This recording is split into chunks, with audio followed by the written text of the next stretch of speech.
Alright guys, तो finally यहाँ पे निंजा कामुई का 4th एपिसोड आ चुका है और मैंने ये एपिसोड ऑलरेडी अपने टेलीग्राम चैनल पे अपलोड कर दिया है, तो जाके आप वहाँ पे सारे के सारे फाइट सीन्स देख सकते हो। लिंक आपको डिस्क्रिप्शन में मिल जाएगी।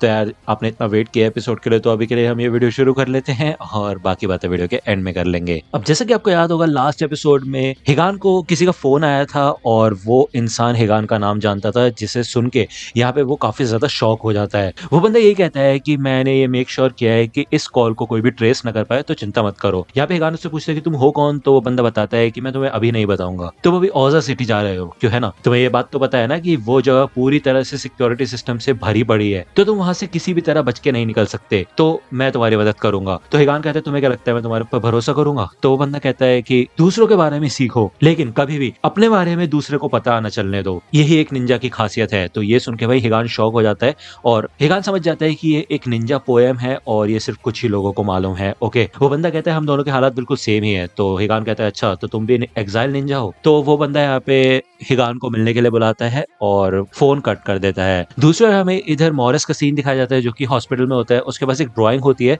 जो कि उसकी बेटी ने बनाई होती है, जिसमें लिखा होता है कि मैं अपने पिता से इसलिए प्यार करती हूँ क्योंकि वो सब लोगों को बुरे लोगों से बचाते हैं। यहाँ पे मॉरिस की वाइफ उसे कंटिन्यूअसली फोन कर रही होती है, लेकिन वो अपने इन्वेस्टिगेशन की वजह से उसको इग्नोर करता है। उसके सारे कॉल्स को इग्नोर करके वो अपने काम पे ध्यान देता है। फाइनली जब वो अपनी वाइफ का फोन पिक करता है, तो उसकी वाइफ बताती है कि मैं तुम्हें कंटिन्यूअसली फोन कर रही थी, लेकिन तुम मेरा फोन नहीं उठा रहे थे। मुझे ऐसा लगा था कि मैं एक FBI एजेंट के साथ अगर फैमिली बनाऊंगी तो हम लोग सेफ रहेंगे, लेकिन मैं गलत थी। उन्होंने कहा कि जो ड्राइवर था उसकी आंख लग गई थी और इस वजह से यहाँ पे मे भी उसकी बेटी की डेथ हो चुकी है। यहाँ पे कुछ क्लैरिटी नहीं दी गई है, लेकिन क्या करूँ, मोस्ट प्रोबेबली उसकी बेटी है जिसकी डेथ हो चुकी है और उसकी माँ यहाँ पे मॉरिस के ऊपर गुस्सा करके निकल गई है। जब वो यहाँ पे हॉस्पिटल में याद कर रहा होता है इस इंसिडेंट को, तो इधर हिगान आता है और वो पूछता है हे माइक कैसे हो तुम। यहाँ पे एमा भी आ चुकी होती है और ये लोग क्रॉस चेक करते हैं ये सारी इन्फॉर्मेशन।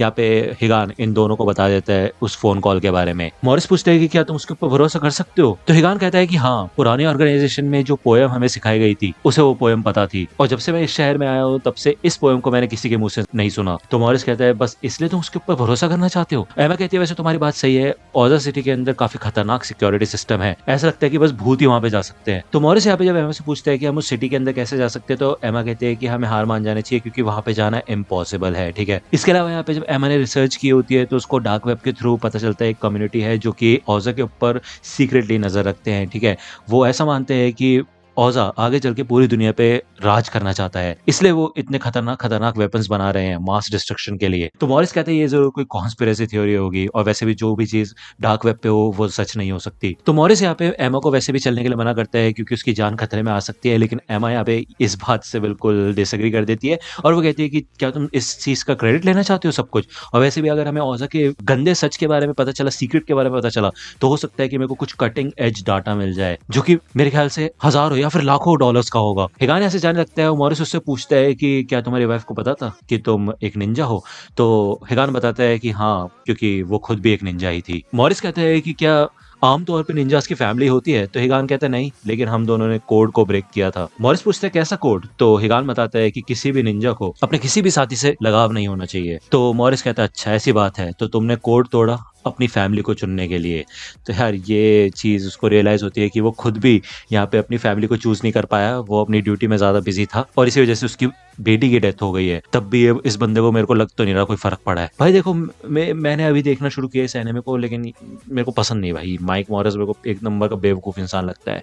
दूसरी ओर हमें यहाँ पे ओजा के फाउंडर का सीन दिखाया जाता है। इन लोगों ने यहाँ पे एक मीटिंग टाइप रखी होती है जहाँ पे वो छक्का वक्का सब बैठे हुए होते हैं। ठीक है, सारे बड़े बड़े लोग। इसके अलावा यहाँ पे वो मास्टर यामाजी भी बैठा होता है, यामाजी था ना उसका नाम। यहाँ पे इनके बीच में हिगान के बारे में बात हो रही होती है कि वो कितना ज्यादा कमाल का है और खतरनाक है, उसका प्लान है ओजा सिटी में आने का। ओके, यहाँ पे वो छक्का थोड़ी मजाक मस्ती करता है, तो यामाजी तो भाई अपनी पावर से उसको गला टाइप घोट देता है और वो कहता है ये बकवास कर रहे हैं यहाँ पे बंद करो, और हम हिगान को इतना हल्के में नहीं ले सकते, समझे ना। ये प्लान सेम रहेगा, जब तक हमें उसकी टेक्निक नहीं पता चल जाती तब तक हम कुछ नहीं कर सकते। तो हमें सबसे पहले उसकी टेक्निक पता लगानी है। जहां तक बात है उसकी FBI दोस्त की, तो उसकी कोई जरूरत नहीं है, उससे ऐसे निपट लिया जाएगा। तो यहाँ पे हमें दिखाया जाता है ओजा का फाउंडर होता है, उसके साथ डेली होती है और इधर वो फाउंडर काफी ज्यादा एक्साइटेड होता है हिगान से मिलने के लिए, उसे काफी मजा आ रहा होता है ये सब करके। दूसरी ओर इधर हमें यामाजी का सीन दिखाया जाता आता है और सामने ये निंजा होता है, वो यही कहता है कि आपके एक इशारे पे मैं हिगान को मार सकता हूँ। तो यामाजी उसको रोक देता है और वो कहता है तुम कहीं नहीं जा रहे, मैं बाकी लोगों को भेजूंगा हिगान के पीछे और हम उससे सारे के सारे सीक्रेट्स बाहर निकलवाएंगे। तो यहाँ पे हमें बताया जाता है उन कोड्स के बारे में कि हम निंजा क्लैन के लोग इस कोड को दिल से लगा के रखेंगे, इस कोड के द्वारा ही प्रोटेक्टेड है और इस कोड के द्वारा ही जिंदा है और इस कोड के साथ ही मर जाएंगे। हमारी पूरी किस्मत इस कोड के साथ जुड़ी हुई है। निंजा की सीक्रेट्स कभी भी किसी को पता नहीं लगने चाहिए। निंजास को अपने साथियों से लगाव नहीं होना चाहिए और मिशन हमेशा तुम्हारी जान से बढ़कर होना चाहिए। यहाँ पे हमें 3 निंजास का सीन दिखाया जाता है और ये पहले का सीन है, तुम्हें बता दो पास्ट का है। ये 3 निंजास यहाँ पे काफी लोगों को मार चुके होते हैं और फाइनली इनका अब समय आ चुका होता है कि इनको निंजा के नाम दिए जाए। और इधर हिगान होता है, जाई होता है और मारी होती है। अब तुम्हें पता चल गया होगा ये पहले का सीन है और इनको ये नाम भी दिए गए हैं। इसके अलावा इनको सीक्रेट टेक्निक्स भी दी जाएंगी और ये सीक्रेट आर्ट इनको संभाल के रखनी है और किसी को भी इसका पता नहीं चलना चाहिए। अब ये लोग जिस भी मिशन में जाएंगे उससे इनकी जान के ऊपर भी खतरा होगा, लेकिन फ्यूचर में ये लोग ही इस विलेज के ऊपर राज करेंगे, कंट्रोल करेंगे। तो यहाँ पे मास्टर यामाजी होता है क्योंकि इसकी एक आंख फूटी पड़ी होती है। अब इन तीनों को अपना नाम अच्छा खासा पसंद आया होता है। ये न्यू होते हैं तीनों के तीनों निंजास और जब ये एक बार एक मिशन पे जाते हैं तो मारी इधर जब इस वार्डरोब को खोलती है तो वहां पे एक माँ बेटी छुप के बैठी होती है और वो यहाँ पे थोड़ी देर के लिए शॉक हो जाता है, लेकिन तभी भाई वो माँ यहाँ पे बंदूक उठा के गोले चलाना शुरू कर देती है। तभी हिगान इस औरत को मार देता है और तभी और भी काफी सारे लोग यहाँ पे आ जाते हैं। वो इधर स्मोक बॉम्ब डाल के मारी को लेके समंदर में कूद जाता है। वो उसको बचा लेता है एक तरीके से और उसकी मरहम पट्टी वगैरह करके उसको गुफा में छुपा लेता है। मारी यहाँ पे समझ चुकी होती है कि ये मिशन ओवर हो चुका है और अब उसकी जान की कोई मतलब नहीं है। वो हिगान को ऐसे जाने के लिए कहती है और अपनी जान लेने की कोशिश करती है, लेकिन हिगान उसको बचा लेता है। मारी ये कहती है कि तुम्हें वो कोड याद है ना कि हमें किसी भी साथी के साथ लगाव नहीं होना चाहिए। तो हिगान ये कहता है कि वो कोड तो मैंने तभी तोड़ दिया था जब मैं तुमसे मिला था पहली बार। जिसके बाद भाई इन दोनों का रोमांस शुरू हो जाता है, यानी कि ये दोनों भाई रिलेशन में आ जाते हैं। जाई इनको किसी ना किसी तरह ढूंढ लेता है और हमें दिखाया जाता है कि हिगान इधर अपनी बाइक पे होता है और दूसरी ओर ये जो बंदा होता है ये और कोई नहीं बल्कि जाई होता है। इसके हाथ में वो बॉल टाइप भी होता है जो कि इन्होंने पहली बार यूज किया था जब ये पहली बार निंजास बने थे और इनको नेम्स मिले थे अपने। ओके, अब भाई ये बंदा रीपर है या नहीं मेरे को नहीं पता, आगे पता चलेगा। यहाँ पे हिगान उस बुलाई हुई जगह पे पहुंच चुका होता है और उस बंदे का फोन आता है। वो बताता है कि मैं तुम्हें बता दूं कि इस सिटी के अंदर सारे के सारे सिस्टम ओजा ने बनाए हैं। वो सारी टेक्नोलॉजी जो भी यूज होती है, कैमरास, ड्रोन्स वगैरह, वो ओजा के अंडर आते हैं। यहाँ तक कि उसके आसपास एक घेरा बना हुआ है जो कि हर एक विजिटर को चेक करता है कि उसको परमिशन मिली है या नहीं इस सिटी में एंटर करने की। अगर किसी बंदे को इस सिटी में एंटर करने की परमिशन नहीं मिली है तो भाई वो सारे के सारे ड्रोन्स ओपन फायर कर देंगे। भाई ये क्या बात है।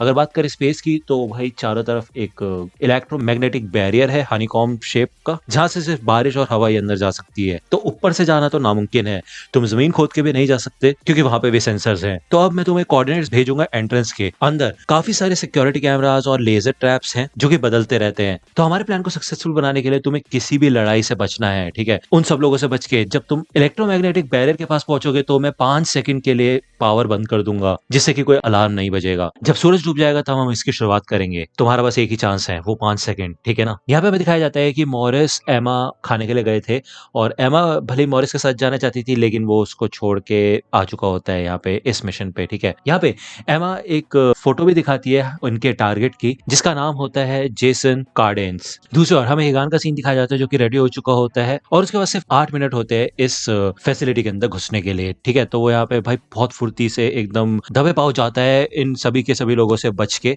ठीक है। वो जब यहाँ पे इन लेजर ट्रैप के पास आता है तो आप जानते हैं कि यहाँ पे हर 2 सेकंड में चेंज हो रहे हैं।